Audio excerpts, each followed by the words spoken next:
PR এর কথা বলছেন, আপনি তো আপনাদের দলের আমির মাওলানা মামুনুল হক কিন্তু পিআর মিক্সড পদ্ধতি চাচ্ছেন।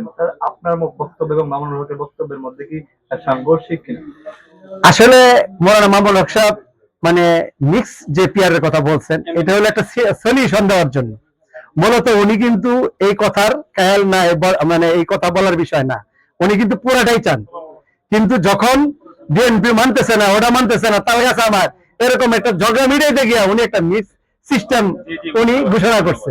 বিষয়টা হলো এই, আসলে উনি পুরা নিম্ন কক্ষ উচ্চ কক্ষ উনি দুটোটাই চান, কিন্তু ওই ঝগড়া সমাধানের জন্য উনি একটা মাঝখানে একটা মিক্স সিস্টেম কথা বলছেন। আসছেন হোসেনপুর নিয়ে আমরা দেখেছি যে বিভিন্ন যে যারা এমপি মন্ত্রী হয়েছেন হোসেনপুর কিশোরগঞ্জ এক থেকে, কিন্তু হোসেনপুরটা অবহেলিত।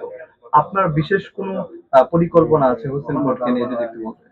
হ্যাঁ, অবশ্যই। আমি হোসেনপুর এবং কিশোরগঞ্জ দুটোটা যেহেতু আমার আন্ডারে থাকবে, এক্ষেত্রে হোসেনপুরের রাস্তাঘাট, ড্রেনেজ ব্যবস্থাপনা, তারপরে আপনার ঈদগার ব্যবস্থাপনা, তারপরে আপনার কালভার্ট, তারপরে মসজিদ, মন্দির, মাদ্রাসা, এরকম জনহিতকর যত কাজগুলা আছে।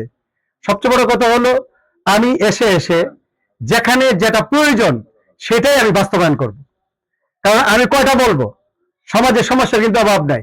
সমাজে এসে এসে যে সমস্যাটা আমার করা মানে সমাধান করা সম্ভব, করা প্রয়োজন এবং উচিত, আমার দায়িত্বে বর্তায়, এই কাজগুলোই আমি করব আমার সর্বশক্তি দিয়ে, সর্বোচ্চ ক্ষমতা দিয়ে, ইনশাআল্লাহ।